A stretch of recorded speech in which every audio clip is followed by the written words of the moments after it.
What's up, gang? This is your girl Megan. Welcome back to my channel, to all of my returning subscribers. However, if this is your first time joining me on today, welcome.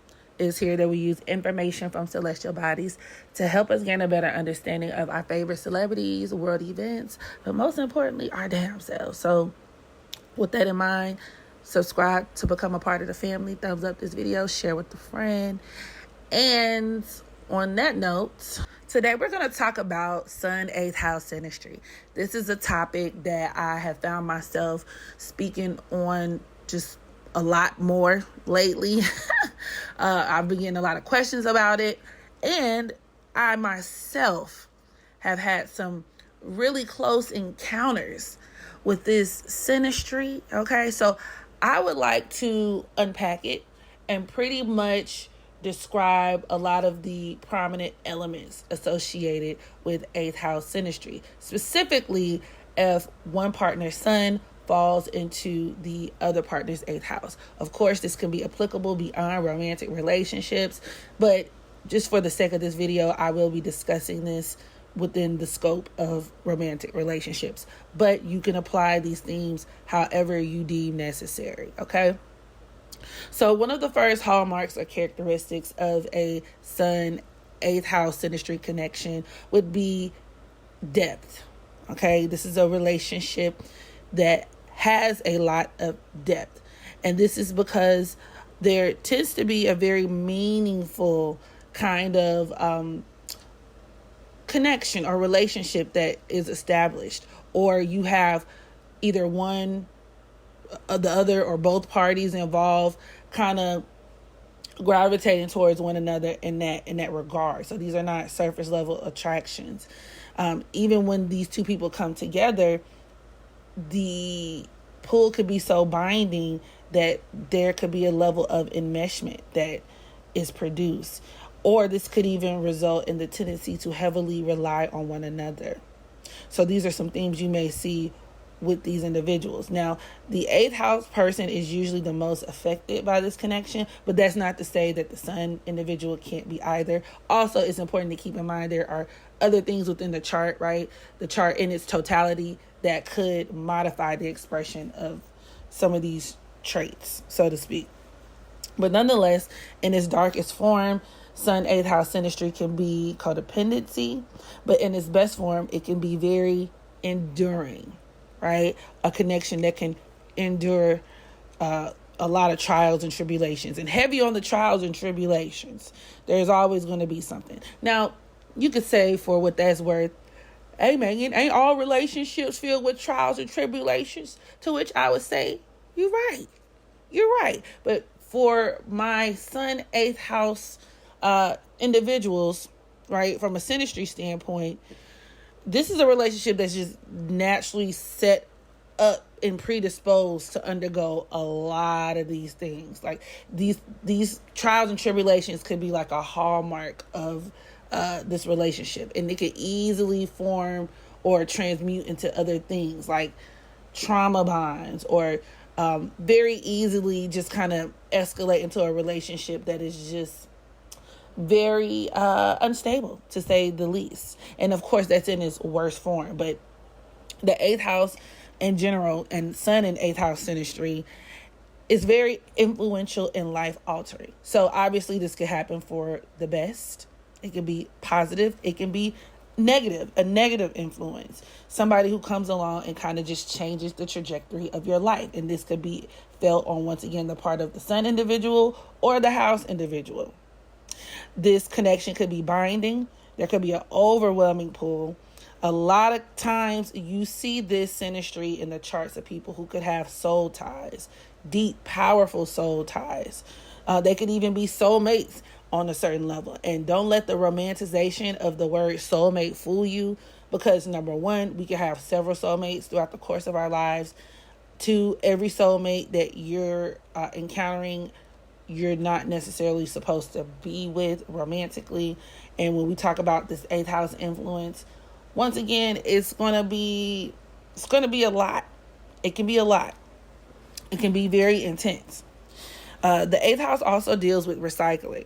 It's kind of the trash bin of sorts. So another, less popular way to look at this is, in some cases, if you meet a person and their sun is in your 8th house, that could be you dumpster diving for love. Not always, right? But in some of the, especially the more lower vibrational kind of 8th house connections, which there tend to be many, it can kind of be that feel. Like the person is trash, quite literally, or maybe that person is just not really that good for you, or you're not good for them. But they say one man's trash is another man's treasure. So it really is a matter of perspective. But there could also be periods of where each partner values one at a high regard and then devalues them. So where you could really be obsessed and idolize your partner, or you fucking hate them and want nothing to do with them. Which brings me to my next point. Next major hallmark and characteristic of Sun 8th house synastry is that it's very dynamic. Okay? Dynamic, but once again, unstable. And this is due to the soul's need to collect as many experiences as possible. So when these two individuals, when their souls join together, they're here to experience things. And just a wide array, a wide variety of different things and experiences. High highs, low lows. And for those of y'all who are into tarot, a bunch of tower cards, right? Things that could happen that could be outside of one another's control. But control and power themes, power struggles, power dynamics also play a major role. There could be a lot of resentment, especially to the least dominant partner in the situation. Overt, or more so covert, with the 8th house, manipulation. This could even deal with obsession, hatred, repulsions. These are relationships that could reveal or bring a lot of these things to the surface in different ways. In its absolute worst form, it's toxic. But to be fair, in its best form, and of course this is also going to be flavored by the sign that we're talking about that's involved in this Sun 8th house synastry, in addition to just the rest of the synastry, between the two. But this could also deal with like a powerful couple, a couple that could be like a power couple. So these are people who can be very supportive to one another, very strong pillars of emotional and psychological strength, that kind of thing. Or, they'll destroy one another, honestly. Either or, that theme of one extreme or the other, right? It could also have this kind of all or nothing theme to it, or that could be how the individuals kind of approach the relationship. 1 minute they're all in, the next minute they're not. There's also a need for regeneration, which falls within that same vein of recycling, right? The 8th house being the recycle bin. So regeneration of relationships could manifest in lots of start-stop situations. Y'all are together, now you're not. Make up the breakup. It's really tough to get out of 8th house situations. Very tough. It's easy to be sucked back in. And that draw is also due to another major characteristic of Sun 8th house energy when we talk about synastry. This would be like a very infectious chemistry. Particularly at the beginning of the connection. And that's how the two kind of were pulled in, were drawn in to one another. Where, once again, a person can downright even be obsessed with the other person, or vice versa, or both. There's something about, even when it comes to mystery, there's a desire to figure the other person out. Or there could be the desire to, there could be something about that person that almost even seems forbidden. The 8th house could deal with taboo. Things that are forbidden, things that we know we should not have, but So you could even see like some really sneaky kind of connections go on when we talk about the Sun in the 8th house in synastry. Things you have no business doing, but you can't help it. Even if it materializes into a person you're not supposed to be messing with. That person is not good for you, but here you are. Right? And sex could be a major binding tool. A lot of times is used, it's a centerpiece of the connection. It could be. And once again, this could be for better or for worse. People automatically assume that these people are going to have great sex. mind-blowing sex. This is wonderful. I've seen this in the charts of couples where grape without the G could be a thing. You know what I mean? Like, so it just depends. It really depends. It can bring people close together, and graping people is also all about power. So it ties back into that component of it, power and dominance. Now, obviously, am I saying that every connection is going to result in this manner? If you have Sun, 8th house synastry, of course not. But I would be lying if I were to say this is not it's not one of the plausible expressions of this energy, especially if other factors in the synastry support it. Okay. Now, there could be a pull or attraction that could be so deep that it's overwhelming. It could be intimidating to one or two individuals, particularly the Sun individual, though. The Sun individual could look at the 8th house individual, and there could be something they could be very drawn to them, but it kind of freaks them the fuck out. Once again, nobody likes to be out of control. And there could be a sense of threat, right, on one or both parties' sides, where that other person kind of threatens. They can either be a huge protector.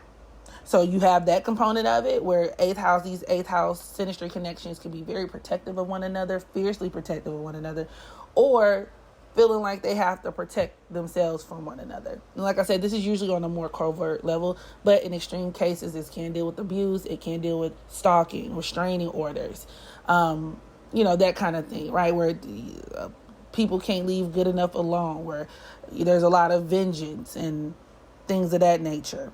Lots of jealousy and suspicion, as I mentioned before, too. In addition to themes of, like, once again, resentment, people harboring, like there's never really a clean break, even if these people break up. As a matter of fact, okay, there's an element of death, which is very paramount when we talk about 8th house energy. Sometimes literally, once again, these are extreme cases, but the 8th house does deal with extremes. This situation, this is a connection that will take people to extremes. But, for some people, it can materialize in, like, physical death where, one person dies or whatever the case may be, right? There could be themes of murder, like I said, in extreme cases. But in other cases, in many cases, it can also be very symbolic, where the influence that each party has on one another could be life-changing. And like I said, for better or for worse, it could be a period where, like, after these relationships are over, this is where a person reinvents themselves, where there could be a lot of things about who you are, especially for the 8th house individual, that Sun person brings to the front of your psyche. All right. And depending on, once again, other factors involved in the chart, and in your personal chart, it'll depend on how you're able to, like, bounce back from this, because the 8th house also deals with resilience. So this is a relationship that, even if it's super toxic and painful, it'll push you to your limits, to where, you'll come out on the other side a lot stronger. You know what I mean? It's kind of like what don't kill you makes you stronger kind of vibes. It's very Sun 8th house synastry. Like I said, in its most positive form, you get to learn a lot about yourself. Both parties learn a lot about themselves with the other. And that's because of how much the other individual, or just the relationship, the connection, exhausts a person in that particular area. Another major theme or major hallmark of Sun 8th house synastry connections, as touched on earlier, would be the sex component, right? There could be a very strong sexual attraction, lots of lust, and this could be utilized as a means or a tool for connection. Once again, it could also be a compulsion. However, I've also noticed that there's this theme of, like, it's almost like a bottomless pit of of lust, where one partner or the other is like, they can't get enough of that person. Even when it comes down to the person's pheromones, their smell. This is the, like, I love this person in their dirty drawers type of component, type of setup in synastry, where even it's a way to connect to the other person's soul, but it could also be very draining. So sex in this department between these two individuals can even be weaponized, whether it's consciously or subconsciously. That person could drain you, and you can notice that, like, you know, the more you engage with sex with them, like it could be draining. They could also even be parasitic. The relationship could be parasitic. These are people who could share sex demons, or there could be easy transference of sex demons, or even sexually transmitted diseases in its most, like, you know, literal day-to-day form, which is also very, very common. These are two people whose demons, their shadow sides, tend to recognize one another, and they fight and battle it out a lot. And once again, this is more so people who lack a lot of self-control and willpower themselves. So once again, this relationship is going to introduce them to that. And it's not going to be through fairies and roses. I mean, they can experience high heights of ecstasy, but the higher the height, the longer the fall. You know what I mean? So it could be a very intense, very turbulent, very just all over the place. It can be a very exhausting connection if you have two people who are just kind of, you know, falling victim to this energy and they can't really handle it. So this is also a placement that can be very, very much prone to cheating, infidelity, obviously from a romantic standpoint. And we ain't talking about just knowing any type of cheating. When the sun is involved, the sun deals with children. This is that baby making type of aspect in synastry. A lot of times it could be, and of course not for everybody, but it'll be a situation where, like, if these people are cheating, an outside baby could be had.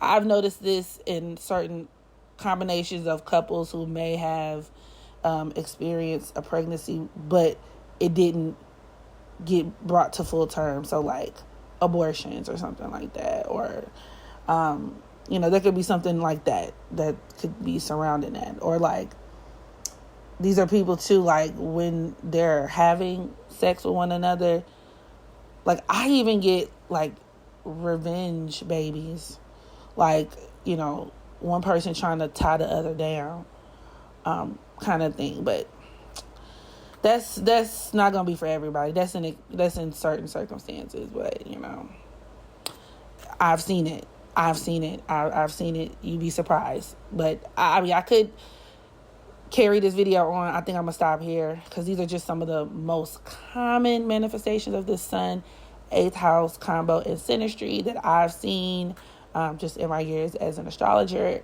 and you know, just based on some of the compilations that I've made in my findings and my reading and things like that. So y'all drop down in the comment section, let me know if you've had any personal experience with this aspect, or do you know somebody who's had Sun 8th house synastry, and let me know how it went in the comment section. This is a safe space, so make sure y'all practice unconditional self-love so that you can love others, and I will catch y'all in the next video. Bye.